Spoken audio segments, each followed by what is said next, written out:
Bien, buenas tardes. Vamos a continuar entonces con la unidad número 2, donde hablamos de la teoría de anillos.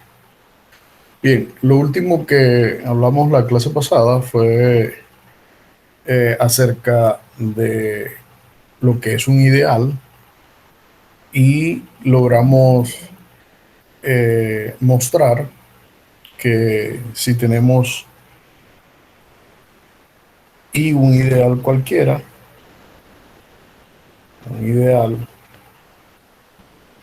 sobre un anillo R, entonces el, el cociente R sobre I era un anillo también. Digamos que eso es una de las cosas que son de mucha importancia en la teoría de anillos y que merece una especial atención, sobre todo este anillo cociente R sobre I, ya que esa es una de las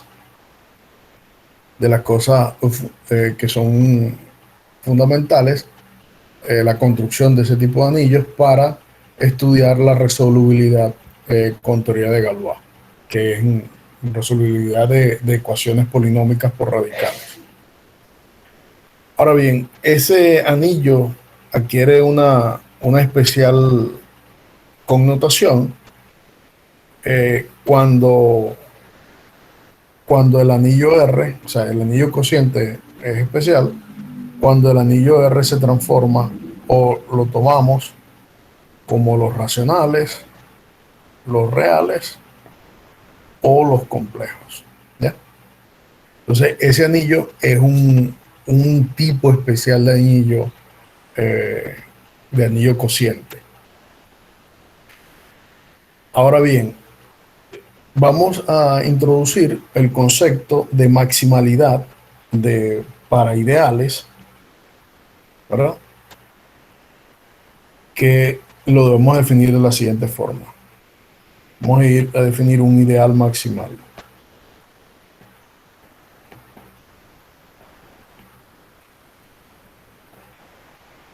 Entonces, para ello, sea R un anillo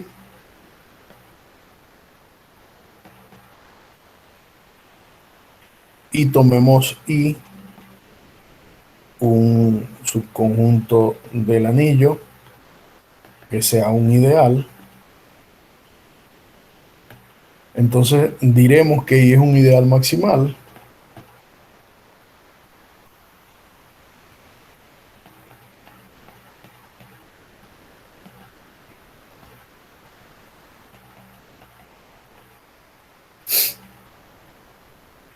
del anillo R si para todo otro conjunto J de R que sea un ideal, tal que I está contenido en J, contenido en el anillo, se verifica que o I es igual a J o J es todo el anillo. En ese caso se dice que el ideal es maximal. O sea, la definición lo que está diciendo es que un ideal es maximal si ese ideal no está contenido o no puede estar contenido en otro ideal diferente de él. Y en caso de que esté en otro ideal contenido diferente de él, ese ideal tiene que ser todo el anillo. En ese caso, se dice que el ideal que yo tenía era un ideal que era maximal. ¿Ya? Es similar a la definición de ideal para grupo, ¿ya? Salvo que nosotros no estudiamos ideales maximales en grupos, sino la definición de ideales maximales la vamos a introducir en los anillos. Es decir, que dado un ideal sobre un anillo R cualquiera, se dice que él es maximal si para todo otro ideal del anillo que satisfaga que I está contenido en J y J está contenido en el anillo, entonces se tiene que verificar alguna de las siguientes dos condiciones. O I es igual a J o J es todo el anillo. Ejemplo de eso que está allí. Dime, Miguel. En este caso, como por hipótesis, No te se escucho escucha bien. No te escucho bien, Miguel. se escucha duplicado. Ahora sí. Sí, ahora sí. Ok, como por hipótesis dicen que el ideal está contenido en J, en ese caso solo tengo que probar que J está contenido en I para demostrar la igualdad. O en el otro caso, como J está contenido en R, solo tendría que probar que R está contenido en J No, para no, demostrar la igualdad de conjunto. no, pero ojo. Esto es una definición. Aquí tú no vas a probar nada. Esto es una definición. Me refiero si hay un ejercicio, solo tendría que probar que que el conjunto cualquiera J está contenido en I en el ideal, No, lo que o tienes que probar es que el ideal no está contenido en otro ideal. ¿Ya? El ideal es que no está contenido en otro ideal. Eso es lo que hay que probar.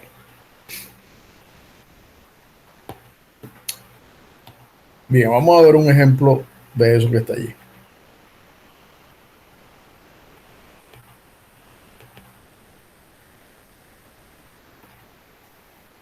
Supongan que el anillo que tienen es el anillo de los enteros. Y toman y el ideal 3Z. Ver que 3Z es un ideal maximal.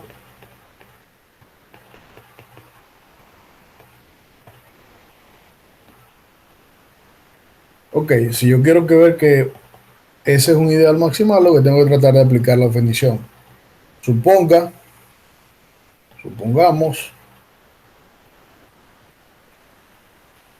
que J es un ideal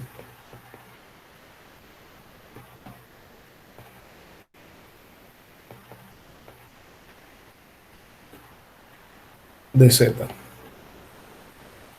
que satisface que I está contenido en J y J está contenido en Z. ¿Ya? Ahora, como ya nosotros sabemos, todos los ideales de Z, y esto lo de teoría de grupo lo sabemos, todos los ideales de Z son de la forma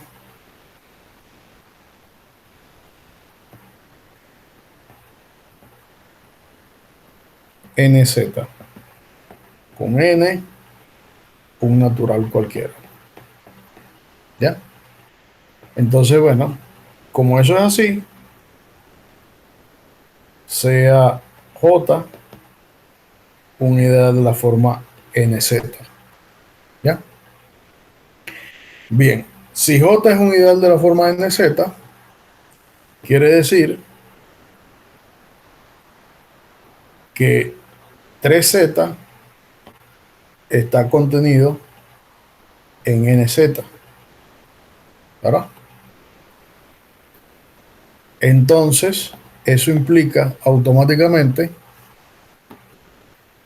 que N tiene que dividir a 3, ¿ya?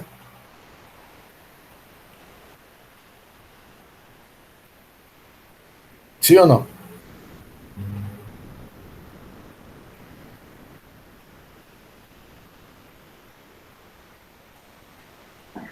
¿Eso es cierto? Eh, ¿Por qué debe dividirlo? Todos los elementos de 3z tienen que estar contenidos en nz. Si 3 no divide a nz, si n no divide a 3, entonces ningún elemento de n, de nz, se va a poder escribir como un elemento de 3z. Algoritmo de la división, algoritmo de Euclides. Si yo quiero ver que un elemento de aquí está aquí, n tiene que dividir a 3. Todos estos son de la forma 3n y estos están contenidos en la forma nm, ¿ya? Para algún m.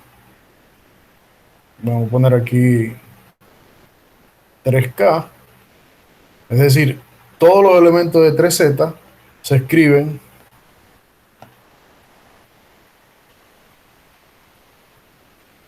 como 3 por k. Y ellos están metidos en los elementos que se escriben de la forma n por r. Si eso ocurre por el algoritmo de la división, implica que 3k se tiene que escribir como algún número de la forma n por m. Y si eso pasa, n divide a 3. ¿Ya? Como n divide a 3, ¿se entiende por qué n tiene que dividir a 3 ahora?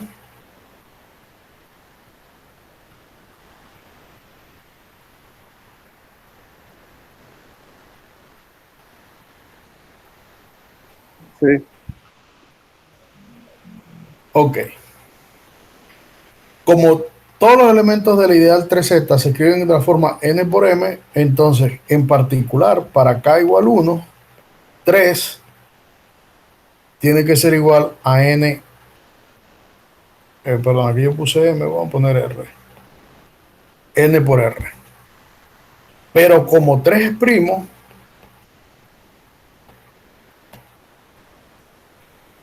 n tiene que ser 3 o n tiene que ser 1. Si n es 3, entonces automáticamente i es igual a j. Y si n es 1, entonces j es igual a z. Por lo tanto, 3z es un ideal maximal en z.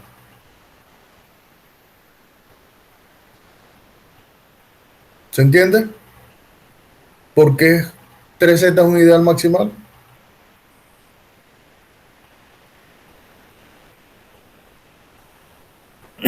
En particular, si yo tengo al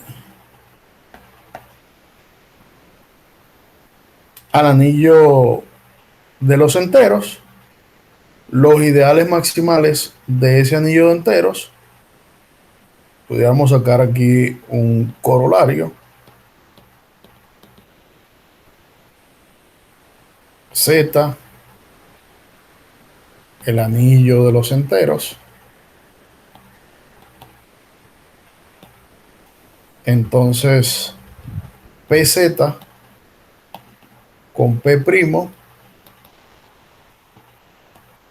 es un ideal maximal. Es decir, que para el anillo de los enteros, cualquier ideal maximal de Z es de la forma PZ con P, un número primo cualquiera.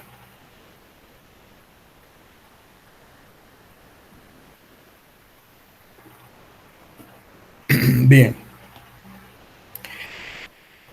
Ahora, ya que sabemos que es un ideal maximal y en qué casos tenemos y vamos a tener ideales maximales, un resultado que es de mucha importancia y es en el que se basa la teoría de irreducibilidad de polinomios, en el anillo de polinomios, es el siguiente y es uno que caracteriza a los ideales maximales con respecto a los anillos. El siguiente resultado es el siguiente teorema. sea R un anillo conmutativo con identidad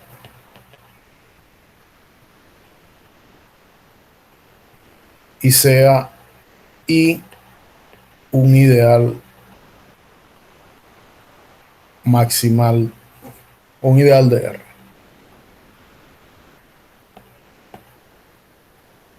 Entonces diremos o se dice o entonces I es un ideal maximal sobre R si y solo si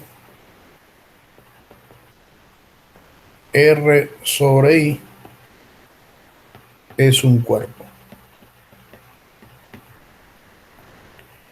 Ahora, con este teorema, lo que estamos es construyendo un cierto tipo de anillos eh, importantes o especiales, como ya lo hemos dicho anteriormente, a partir de un ideal. Es decir, si yo tengo un ideal maximal definido sobre un anillo cualquiera, cuando yo tomo el cociente R sobre I, ese cociente va a ser un cuerpo, es decir, va a ser un anillo especial que se llama cuerpo. Este resultado, como les dije, es de mucha importancia para la resolución de ecuaciones por radicales. Es decir, el resultado lo que nos da es la posibilidad de construir un cuerpo ahora cualquiera definido sobre un anillo. Es decir, yo necesariamente no tengo que tener un cuerpo de entrada. Si yo tengo un anillo cualquiera y tengo un ideal maximal sobre él, cuando yo tome el cociente de ese anillo sobre el ideal, obtengo lo que se llama un cuerpo. ¿Ya?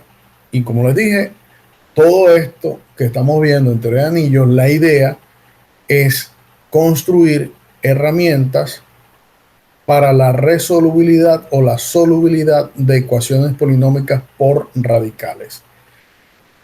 Entonces, este teorema es de mucha importancia. Su demostración está en el material, no la voy a replicar aquí.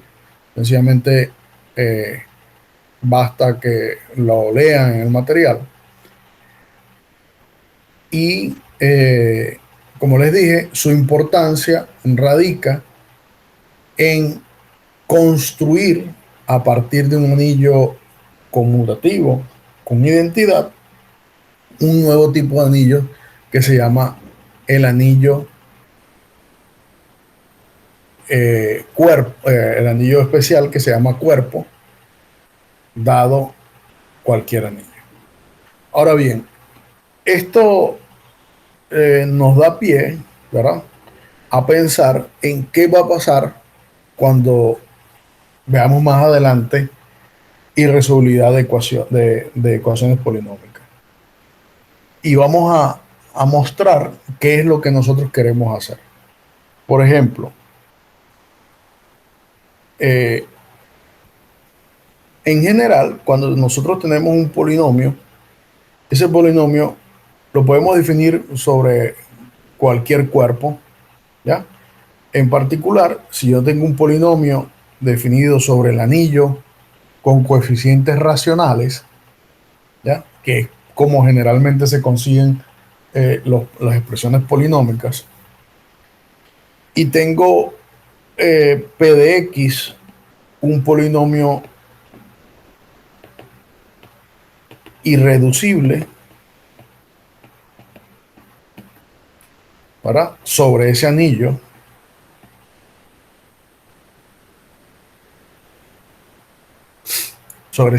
Q. ¿Qué significa que el polinomio sea irreducible? Bueno, P de X es irreducible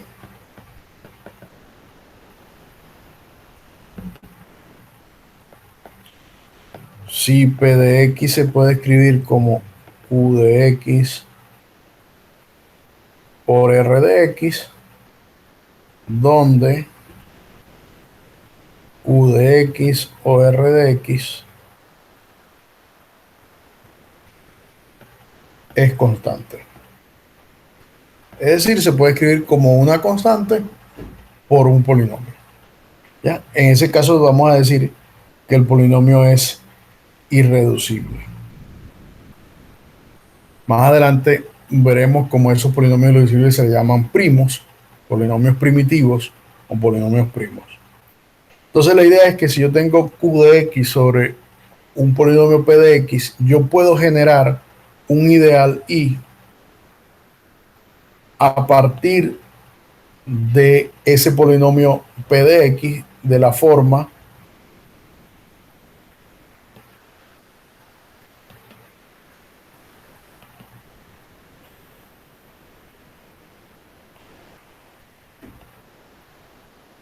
esta que está acá. Es decir, yo puedo generar un ideal que voy a denotar de esta manera, como P de X. A ese ideal nosotros vamos a probar ahora que si P de X, si el ideal, este ideal es maximal, o sea, es lo que más adelante queremos probar. Si ese ideal es maximal en Q de X, el cociente Q de X sobre el ideal ese que está allí, P de X, va a ser ahora, por el teorema anterior, un cuerpo. ¿Y cuál es la ventaja que sea ese conjunto sea un cuerpo? Ah, bueno, la ventaja que ese conjunto sea un cuerpo es que tiene todos sus inversos están allí, es decir, que los polinomios que están en Q de X sobre Y van a ser invertibles, que van a tener raíces, que van a cumplir las propiedades distributiva, asociativa, conmutativa, etcétera, etcétera, etcétera. Es decir, eso de repente ahora no lo ven, pero la idea es que cada vez que yo tenga un polinomio irreducible, yo puedo construir un cuerpo. Es decir, puedo saber cuándo esos polinomios en ese nuevo cuerpo van a tener soluciones, ¿ya? A partir de un ideal maximal que yo me dé. Esa básicamente es la idea de la irreducibilidad de polinomios, es decir, ver cuándo yo puedo conseguir esos ideales y con eso poder determinar si tienen o no tienen solución sobre el conjunto, el cuerpo que me dé. Bien,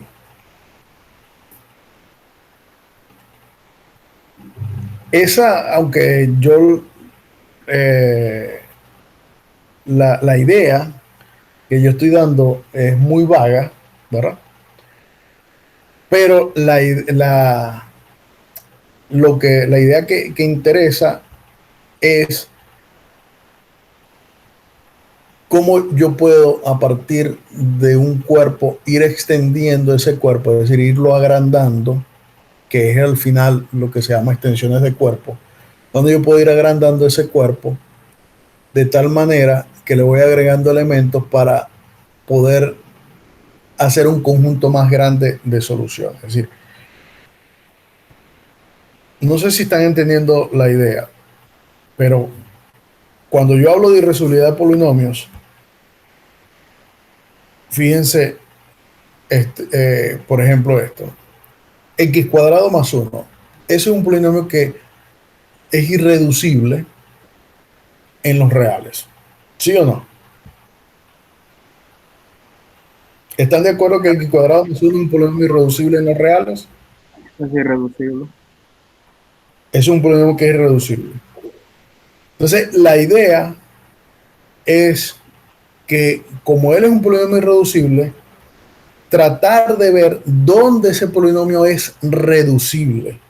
Es decir, construir ahora un cuerpo donde ese polinomio tenga soluciones. esa es básicamente la idea de lo que es la extensión, las extensiones de cuerpo o los cuerpos.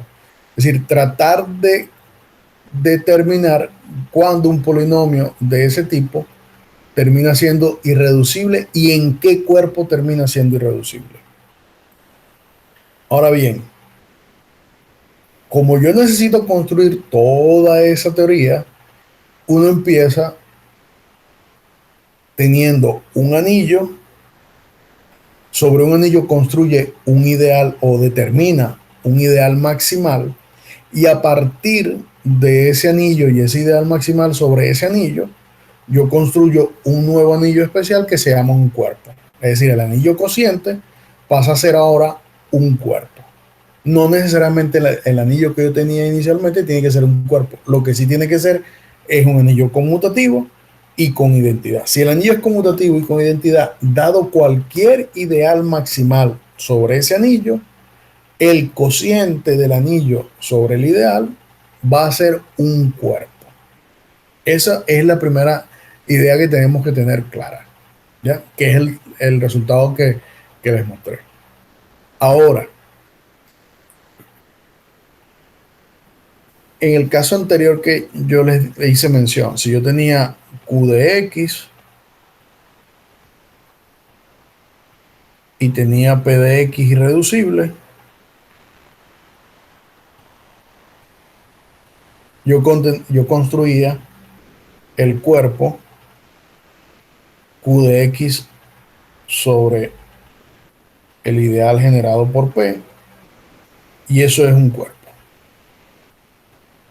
Entonces, la pregunta es, bueno, ¿y por qué yo tomé al cuerpo, al anillo como Q de X y no tomé los polinomios, por ejemplo, con coeficientes enteros? Es decir, yo pudiera haber dicho, bueno, tengo ahora Z de X y tengo lo mismo, tengo P de X reducible y voy a tener exactamente lo mismo.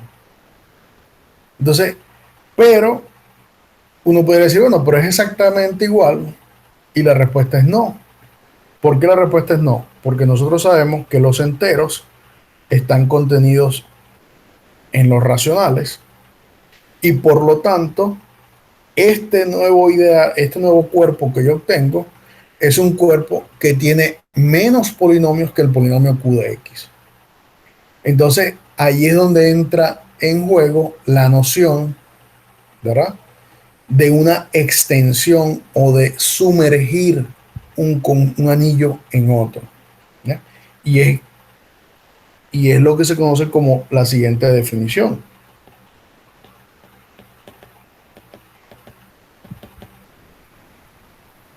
Sean R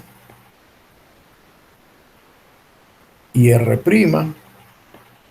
dos anillos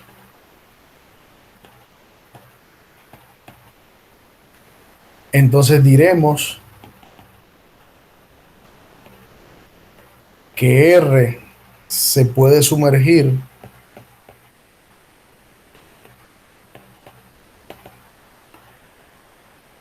en R' si existe un monomorfismo de anillos, llamémoslo F, que va de R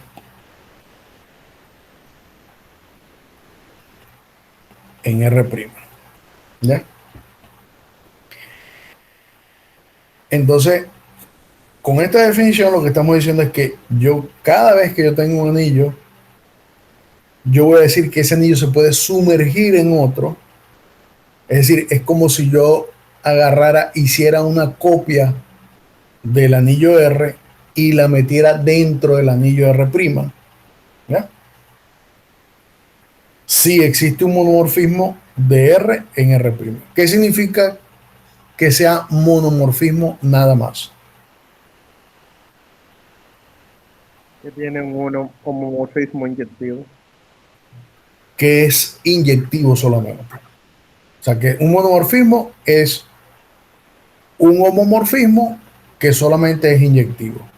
Es decir, que lleva la identidad de R en la identidad de R'. ¿Ya? Entonces, cada vez que eso ocurra, se dice que yo puedo construir yo puedo construir una inmersión, puedo sumergir a R en R'. Ejemplo de eso que está allí.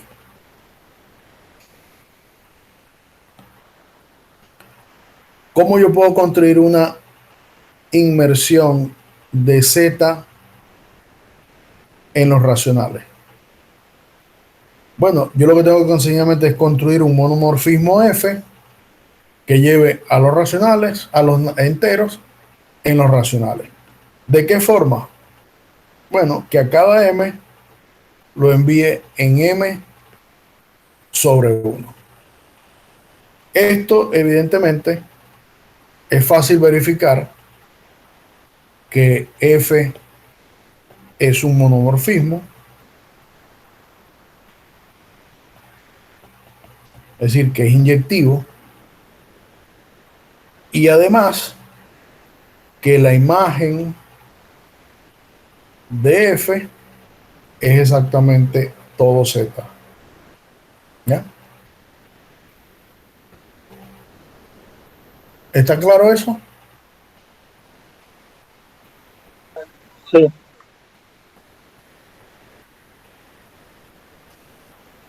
Bien. Entonces, a partir de la definición, nosotros podemos enunciar un resultado que es muy importante eh, para la teoría que viene a futuro, como siempre lo he dicho, y es el siguiente, que si ahora el anillo R es un dominio de integridad,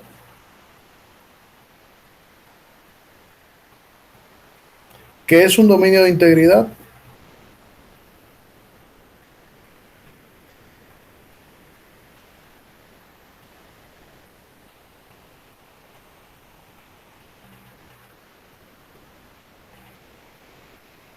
¿Qué es un dominio de integridad?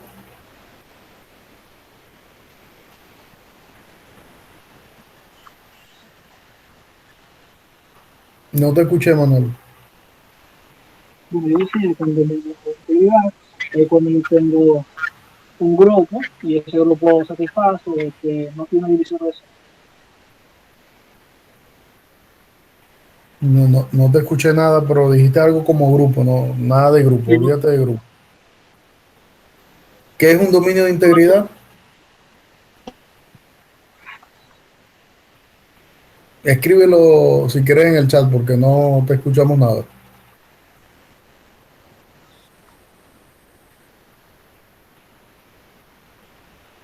Miguel, ¿qué es un dominio de integridad? Yo en realidad no recuerdo, pero está relacionado algo con la división Que no tenga por cero. divisores de cero. Un dominio de integridad es aquel que no tiene divisores de cero. ¿Ya? Entonces, si ahora yo tengo un dominio de integridad,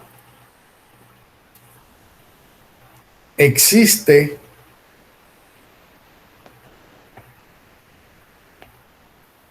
un cuerpo, llamémoslo R barra, tal que R se puede sumergir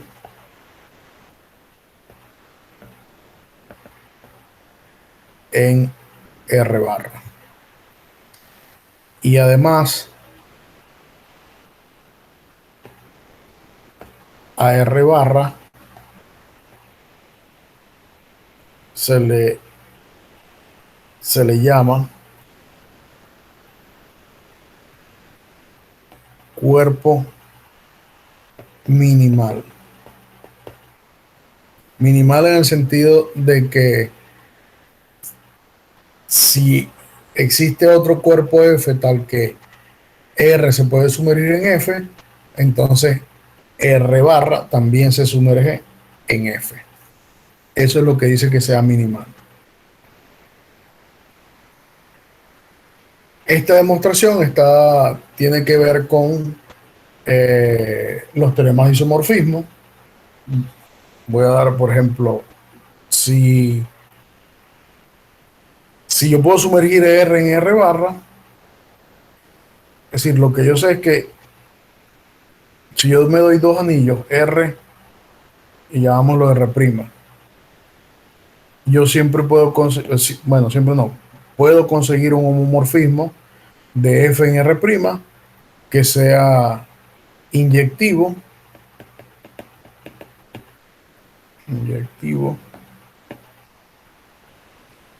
¿verdad? Entonces ahí digo que R se sumerge en R'. Pero si yo consigo un homomorfismo de R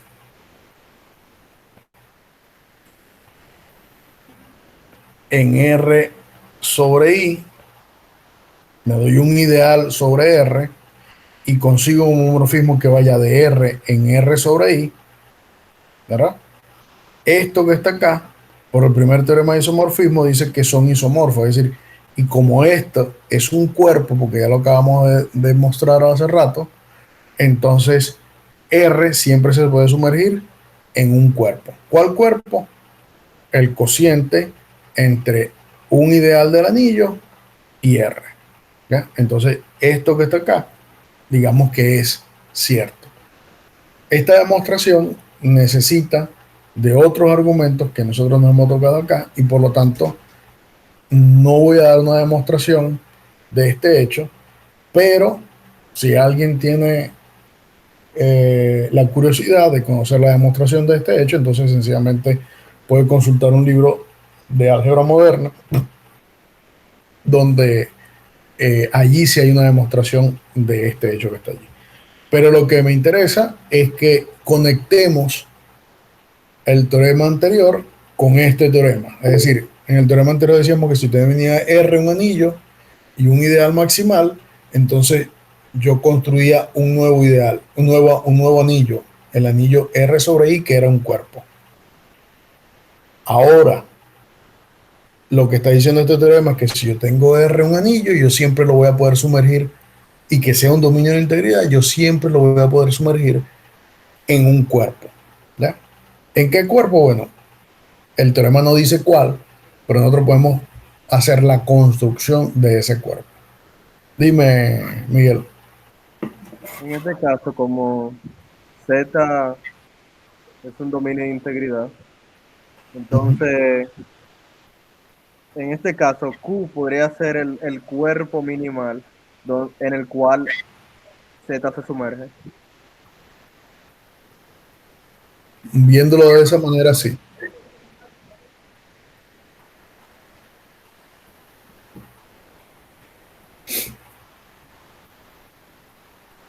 Bien.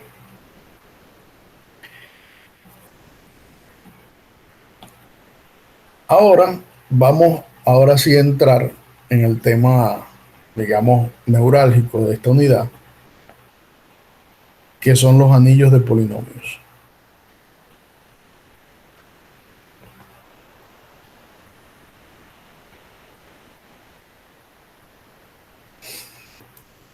Bien, ya nosotros acabamos de ver ahorita que si teníamos el cuerpo Z, el anillo Z, perdón, entonces los ideales maximales de Z eran de la forma PZ con P primo. ¿Verdad que sí? Y además vimos que a partir de eso, y el teorema decía que si yo tenía un anillo y un ideal maximal sobre ese anillo, el cociente es un cuerpo. ¿Ya?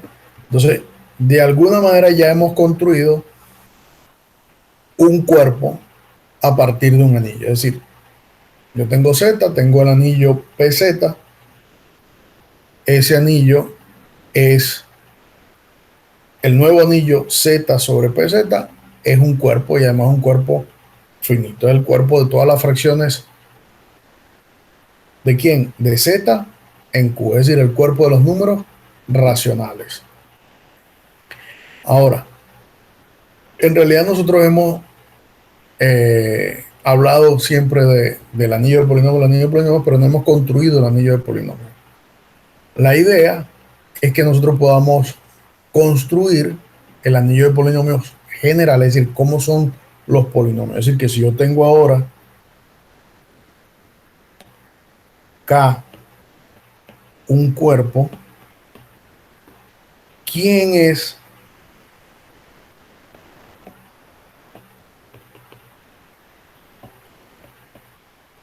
K de X? Es decir, formalmente, dado un cuerpo cualquiera K, ¿quién es K de X? Bueno, nosotros sabemos que son todos los polinomios con indeterminada en K y con indeterminada X y coeficientes en K. Pero nosotros no hemos formalizado quién es K de X. Entonces vamos a formalizar a ese polinomio, a esos polinomios que están en K de X. Entonces, como K es un cuerpo, consideremos este conjunto L sub K de todas las sucesiones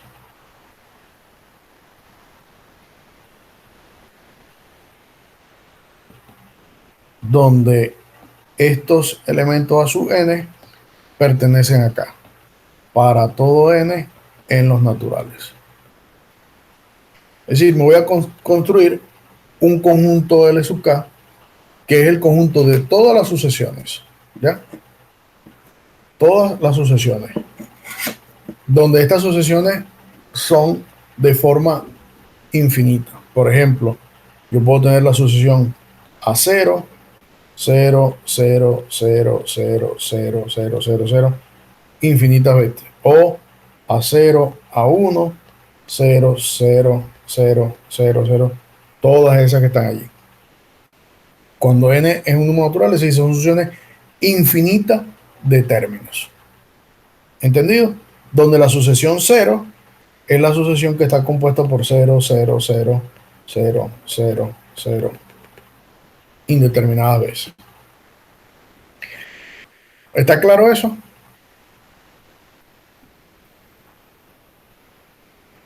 ¿Está claro quién es ese conjunto L sub K?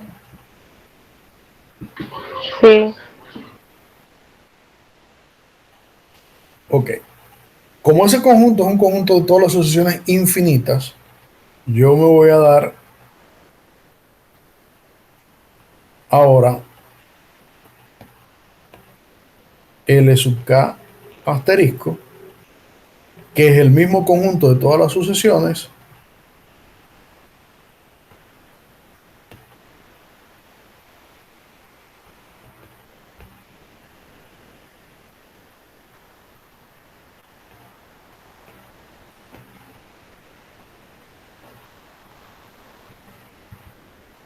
así.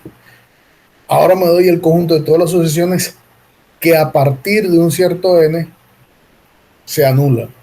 Es decir, las sucesiones de longitud finita. ¿Ya? Voy a darme ese conjunto, el conjunto de todas las sucesiones que son finitas a partir de un cierto n. Es decir, las sucesiones que tienen longitud n y el siguiente término es 0 y todos los demás que están allí son ceros. Claramente, este conjunto está contenido en este conjunto, ¿ya?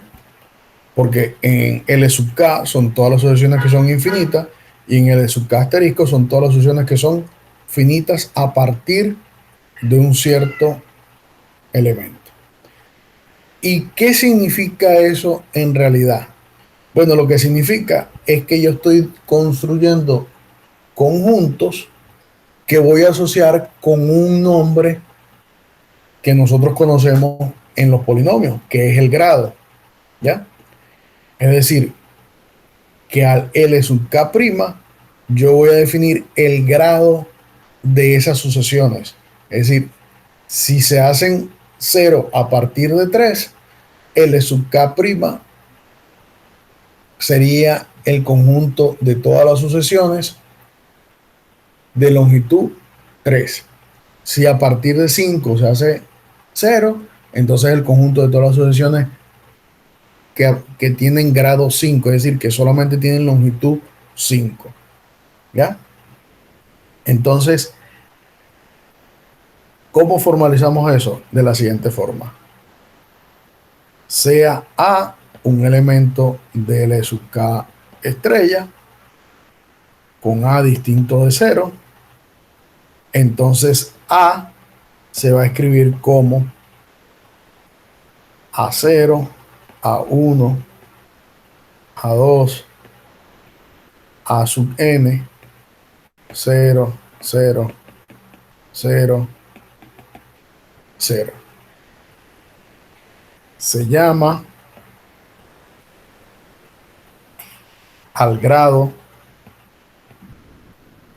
de A al máximo de todos los n en los naturales, tales que A sub n sea distinto de 0.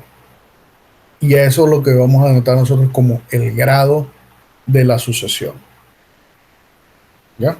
Es decir, si esa sucesión tiene grado n, quiere decir que solamente van a aparecer los primeros n términos distintos de 0 y a partir del enésimo más 1, todos los demás son iguales a 0.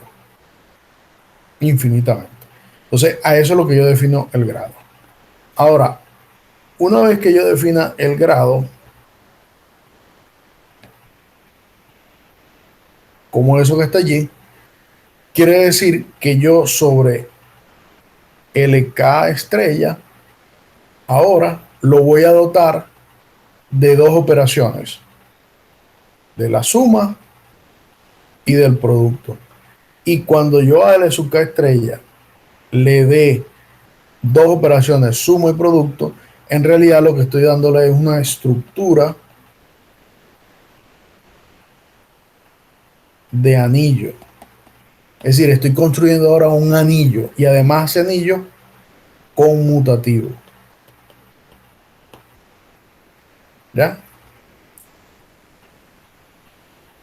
Definidas como, bueno, ya vamos a definir cómo son las operaciones. Es decir, que si yo tengo A más B, ¿cómo defino A más B? ¿Cómo se define A más B? Bueno, si A es un elemento que está en L sub K, quiere decir que tiene grado, supongamos grado n. Es decir, es de la forma A0, A1, A sub K. 0, 0. Y B es uno de la forma B0, B1, B sub R.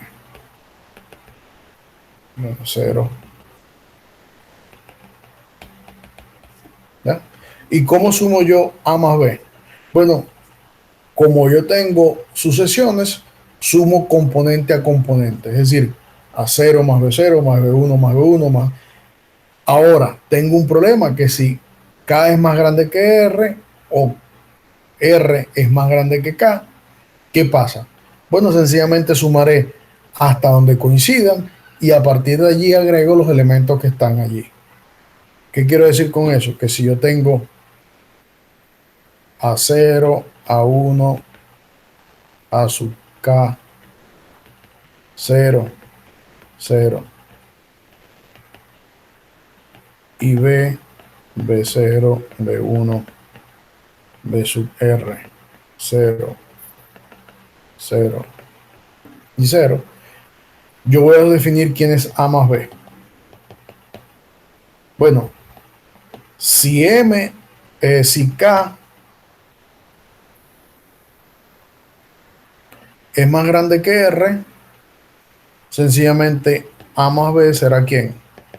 Bueno, va a ser A0 más B0, A1 más B1, y así sigo, como K es más grande que R, hasta AR más BR y luego le agrego AR más 1, AR más 2,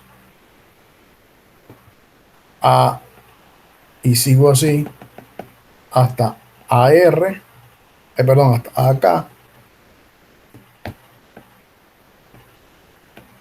y luego 0. ¿Ya? Entonces así defino la suma en ese nuevo conjunto LK estrella. Si voy a definir el producto, pues el producto, bueno, si quiero probar que LK, que este conjunto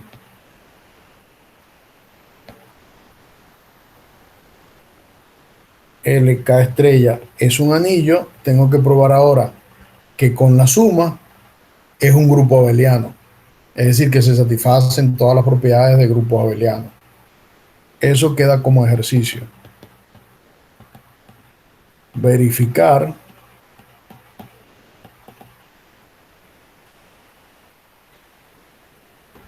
que LK estrella con la suma es un grupo abeliano. ¿La suma de qué manera? La suma definida como la tenemos allí. Dime, Manuel. Los coeficientes son números reales, así que ya eso. ¿Cómo? Los coeficientes son números reales, los coeficientes.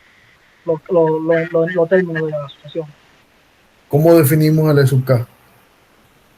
El E sub K definimos como los términos de una sucesión con esos términos no sabemos quiénes son.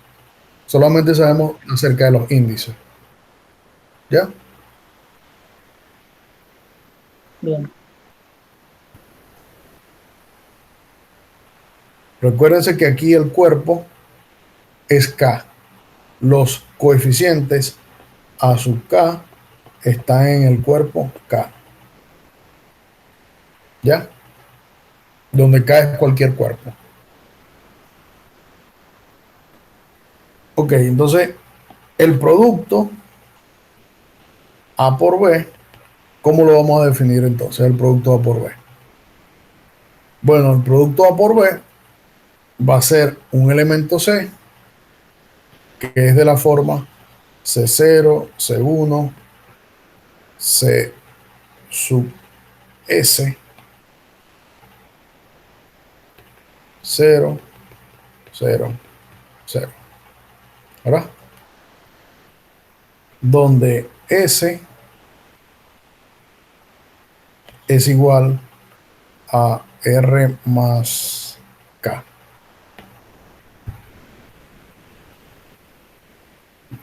Y entonces cada elemento C sub I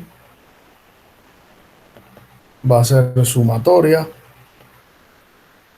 de, vamos a ver, J más L igual I de A sub J B sub L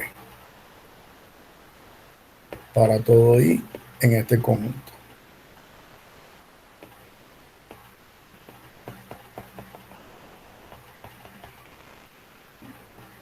¿Ya? Entonces el producto lo defino así sobre LK y fíjense por qué se define así el producto en LK. Bueno, vamos a hacer una,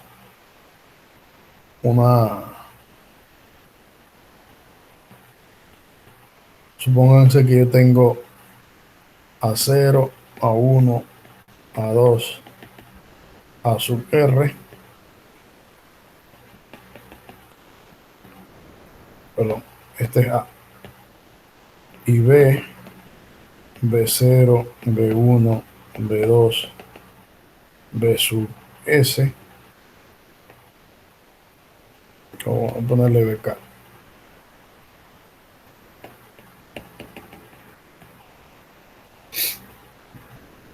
Entonces, ¿quién es A por B? Bueno, si yo quisiera multiplicar A por B, no lo voy a escribir. Si quisiera multiplicar A por B, tendría que multiplicar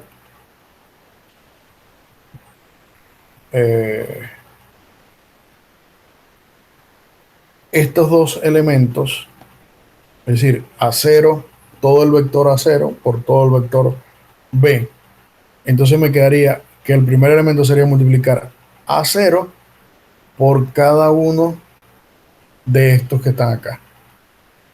Luego sería multiplicar A1 por cada uno de estos que están acá y A2 por cada uno de estos que están acá y así sucesivamente la multiplicación. Es decir, ¿quién es A0? El primer coeficiente, dijimos que esto era C0, C1, C2, C3, C sub S, 0. ¿Quién es C sub 0? C sub 0 me dice, por la definición, que yo voy a hacer la suma desde J más L igual I de A sub J, B sub L. Es decir, son todas las sumas que me den 0. Todas las sumas que me den aquí 0. ¿Ya? ¿Quiénes son todas las sumas que J más L me dé 0?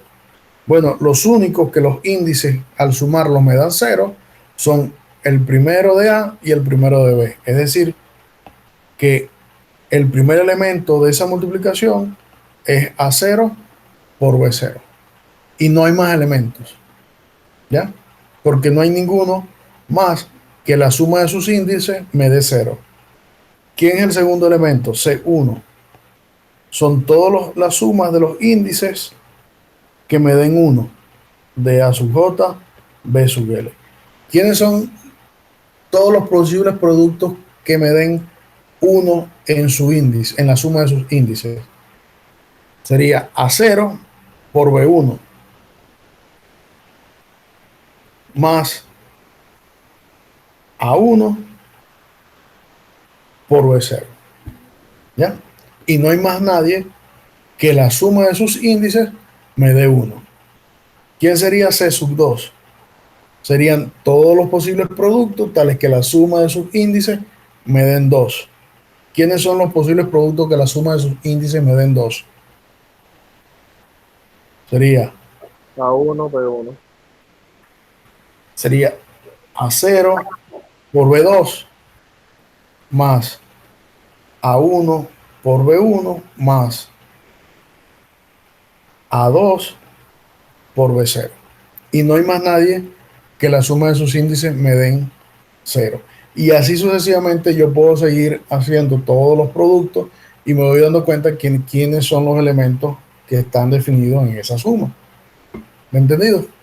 Entonces, ahora, ¿qué debo verificar para que sea un anillo o tenga una estructura de anillo? Primero, que él con la suma es un grupo abeliano. Segundo, que sea asociativo y que sea distributivo con respecto a la suma. Es decir, que cuando yo distribuya A por B más C, eso sea lo mismo que A por B más A por C. O A más B por C sea lo mismo que A por C más B por C. ¿Ya? Es decir, que cumplan todas las propiedades de lo que es un anillo. Entonces, ¿qué es lo que hemos obtenido? Lo que hemos obtenido es que este conjunto, LK estrella, con la suma y el producto definido como está allí, es un anillo. ¿Ya? Y que tiene identidad. ¿Cuál es la identidad de este anillo? La identidad de este anillo es el 1, que sencillamente es 1, 0, 0, 0 y sigue 0, 0. ¿Ya? Esa es la identidad de ese anillo. Entonces, esto es un anillo conmutativo con identidad y a ese conjunto es lo que se le conoce como el anillo de polinomios. A ese conjunto que está allí es el que se conoce como el anillo de polinomios, con una indeterminada y coeficientes en K. ¿Ya? Dicen, bueno, pero ¿cómo es eso que ese es el anillo de polinomios? No entiendo. Yo no vi en ningún momento ahí un polinomio. Sí, están todos los polinomios. Por ejemplo, el uno definido de esta forma, ¿a qué polinomio se lo voy a asociar? Sencillamente al polinomio p de x igual 1. ¿Y quién es p de x igual x?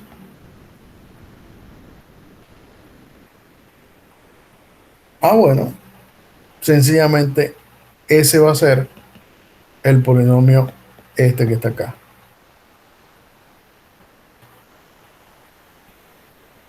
¿Y el polinomio, quién es el polinomio p de x igual x cuadrado?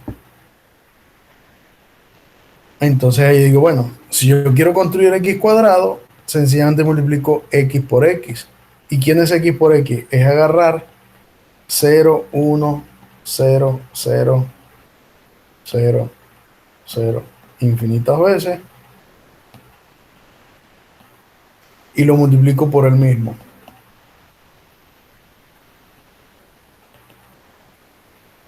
¿Y qué resultado obtengo al multiplicar eso de esa manera? Tengo que hacer todos los posibles productos, ¿verdad? El primero sería 0 por 0, 0. El segundo sería 0 por 1 más 1 por 0. El tercero, ¿quién sería? 1 por 0 más 1 por 1 más 1 por 0.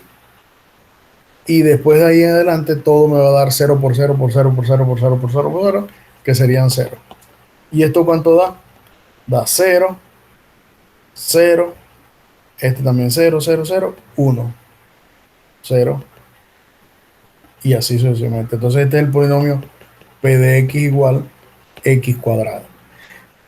Y si se fijan, lo que estamos haciendo es corriendo el 1 desde la primera posición hasta cualquier posición. Es decir, que sencillamente cuando yo quiero hacer el polinomio x cuadrado más x, sencillamente lo que hago es sumar la sucesión que define el polinomio x cuadrado, que es esta que está acá, y le sumo el x que está ahí definido de esa manera. Es decir, voy a sumar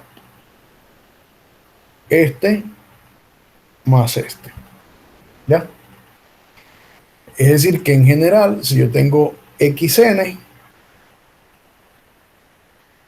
ese es el polinomio que tiene la sucesión 0, 0, 0, hasta el enésima lugar, que es un 1, y luego sigue con puro 0.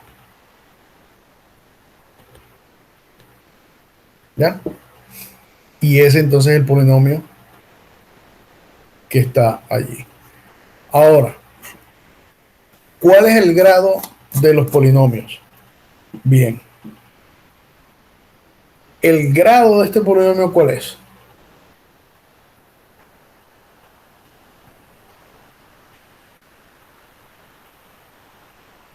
0. 0. ¿Por qué? Porque es el polinomio constante. El polinomio constante tiene grado 0. Es decir, que si yo tengo un polinomio que es una sucesión que tiene un coeficiente en el primer lugar, el grado de ese polinomio es 0. Si el coeficiente está en el segundo lugar, el grado del polinomio es 1. Si el coeficiente está en el enésimo lugar, el grado del polinomio es N. n menos 1. Si está en el enésimo lugar, el grado del polinomio es n menos 1. Es un lugar, el grado va a ser un lugar menos que el grado de la sucesión. ¿Ya? El grado del polinomio. Fíjense, el polinomio de grado 1, que es p de x, el 1 está en la segunda posición. El grado del polinomio 2, del polinomio p de x igual a x cuadrado, que es 2, el 1 está en la tercera posición. ¿Ya? Sería n más 1. El grado, si el 1 está en el lugar n, ¿cuál es el grado del polinomio? Sí, n menos 1, porque sería en el anterior, porque estamos tomando el grado, a volverlo para acá. Exactamente. Si el polinomio es de grado n, ¿dónde está el 1?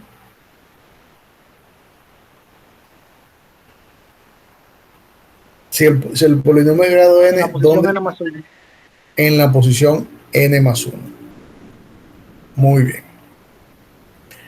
Entonces, eso que está allí es lo que nosotros nos conocemos como el anillo del polinomio. Ese anillo que está allí, ese conjunto que está allí, es el anillo del polinomio. En general, si yo tengo K, un cuerpo cualquiera, mi anillo de polinomio sencillamente va a ser este conjunto que está acá. ¿Ya? Ese es el anillo de polinomio. Son todas las sucesiones infinitas que se detienen en algún momento. ¿En qué momento se detienen? Bueno, en el lugar del grado del polinomio. ¿Comprendido eso? Sí. Es decir, que los polinomios en general no son solamente esos que ustedes conocen que x cuadrado más x más 2 más 1 igual 0. O x cuadrado o x a la 5 más x a la 3 más x al cuadrado más x más 2. En realidad los polinomios son sucesiones de términos que son sucesiones infinitas. ¿Ya? Si el polinomio es de grado n, esa sucesión infinita no es que se detiene, sino que a partir de la posición n más 1, todo lo de que está después de la posición n más 1 se hace 0. Es decir, se convierte en un 0. ¿Ya? Entonces, visto de esa manera, ahora, este L sub k se dice que es un espacio vectorial. Es decir, es un espacio vectorial. ¿Y para qué me interesa a mí saber que es un espacio vectorial? Aunque ustedes no saben que es un espacio vectorial, pero me interesa es que se dice que es un espacio vectorial porque se pueden sumar términos, se pueden multiplicar y además se pueden multiplicar por escalares. ¿Ya? Eso básicamente es lo que dice. Y ese espacio vectorial es un conjunto que lo vamos a notar de esta manera.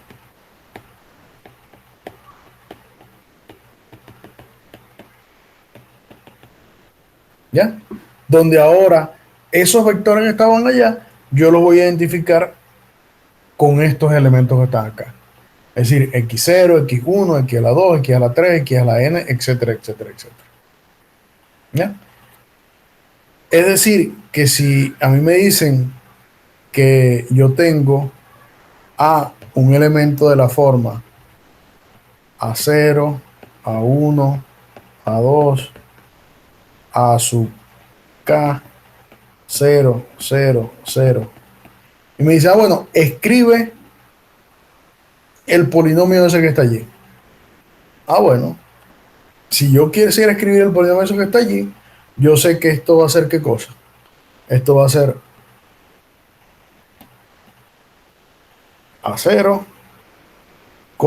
0, 0, 0, 0, más 0 a 1, 0, 0, 0, más 0, 0 a 2, puro 0 después, más y así sucesivamente hasta llegar a 0, 0, 0, 0, 0. Y en la posición ¿cuál? K más 1 aparece a sub K, después puros ceros. Y entonces esto yo lo puedo escribir también como a0 por 1, 0, 0, 0, 0, 0, más a1 por 0, 1, 0, 0, 0, 0, 0, más a2 por 0, 0, 1, 0, más a sub K por 0, 0, 0, 0, un 1 en la posición K más 1, puros ceros después, ¿verdad? Y eso es lo mismo que escribir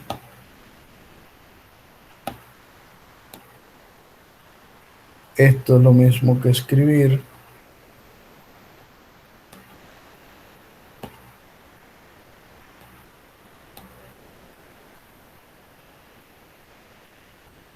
ay, Dios mío, otra vez.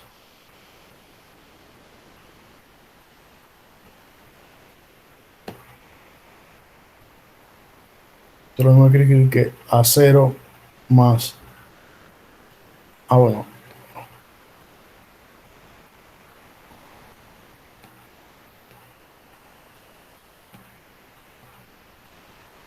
A0 por X a la 0, Yo quiero hacer. A1 por X a la 1, A2 por X a la 2, A sub K por X a la K, y, así, y hasta ahí, perdón, hasta ahí. ¿Bien? Y entonces ahí tenemos expresados nuestros polinomios.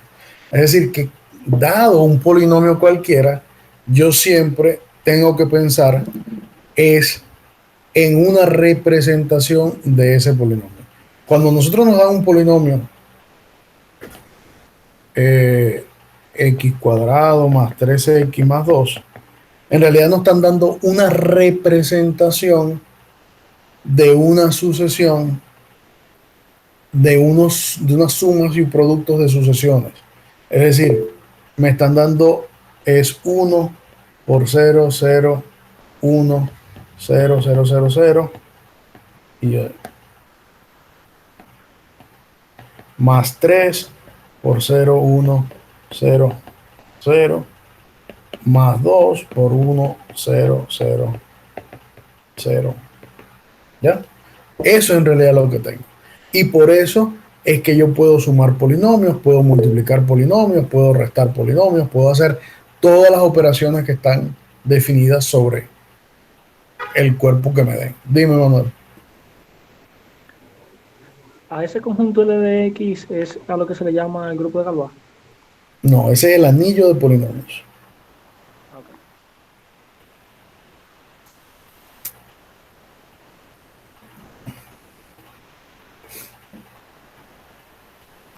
Bien. Entonces, aunque ustedes dijeran, bueno, pero es que esa definición del anillo de polinomio, ¿por qué no lo definimos como los polinomios P de X y todo eso? Bueno, lo que pasa es que si yo quiero hacer una buena eh, demostración de lo que son o, o cómo son los anillos de polinomio, yo tengo que pensar en un conjunto, a ese conjunto dotarlo de una operación, definir la operación sobre ese conjunto y luego que yo tengo el conjunto con las dos operaciones y ya he comprobado que eso es un anillo, entonces ahora le asocio a esas operaciones las indeterminadas, como lo hicimos ahorita pensándolo en un espacio vectorial y toda esa cosa, para terminar construyendo lo que se llama el anillo del polinomio. ¿Ya? Esa es la manera.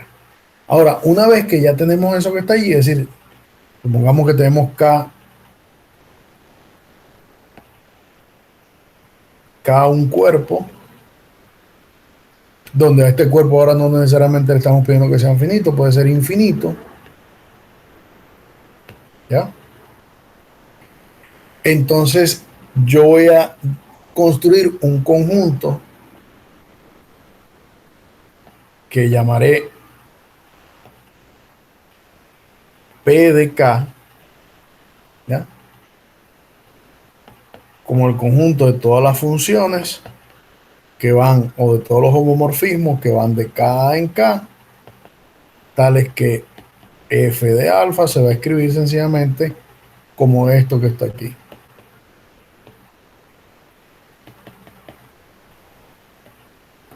¿Ya? Con los a sub i en K. Y fíjense que si ahora yo defino a ese conjunto así, ese conjunto P de K tiene también una estructura de anillo, es conmutativo, tiene suma, tiene producto, y lo defino de la siguiente manera. F más G, la suma de dos elementos de allí, aplicado a un cierto valor alfa, se escribe como F de alfa más G de alfa. Y F por G, aplicado a un alfa, sencillamente será F de alfa por G de alfa. Es decir, allá construyo los polinomios, pero este P de X, P de K, es lo que nosotros llamamos el anillo de polinomios. Es decir, donde yo puedo ahora sumar polinomios, multiplicar polinomios, es decir, todo eso reduciendo toda la notación que hicimos anteriormente a sencillamente una notación más parecida a la que se ve en un curso de precálculo universitario cuando se definen los polinomios, se hace suma de polinomios, multiplicación de polinomios, etcétera, etcétera, etcétera. ¿Entendido?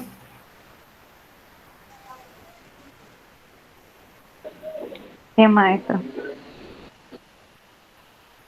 Bien. Bueno, por hoy vamos a dejar esta clase hasta acá y mañana entonces continuamos con los anillos de polinomios y mostrando ya lo que son algunas propiedades de los anillos de polinomios para poder entrar a lo que es los anillos euclidios y la irreducibilidad de Q de X, es decir, vamos a determinar cuáles polinomios son irreducibles en Q de X y cuáles no.